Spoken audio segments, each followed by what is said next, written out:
This is the first of our 5-part series going into all the things you need to consider when you're thinking in terms of buying a CCTV system.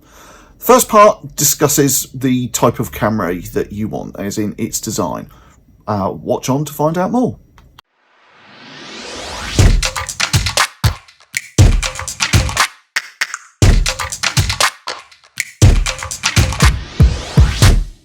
In the first of our series of videos on the factors that you need to consider when you're looking at installing a CCTV system is the design of cameras. Now, I'm not talking about where the cameras are going to be placed on your building. That's for a video for later on in the series. I'm talking about the design of camera that you're going to use.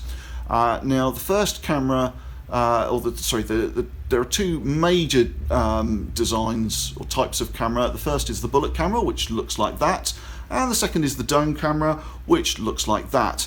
The dome camera can have a vandal-resistant dome like that, or vandal-resistant cover rather like that, or it can be just a plain dome camera, often called a turret camera.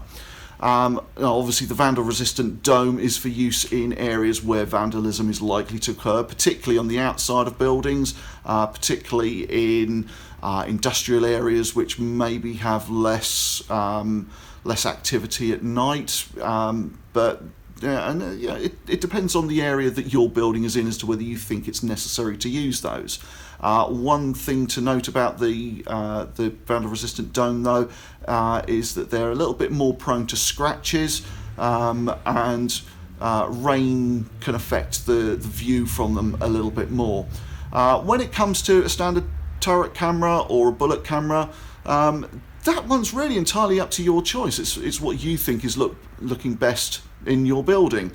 Some people think that a turret or dome is better inside and a bullet outside. Personally, I don't think it matters one way or the other. It's all about what you find the most aesthetically appealing.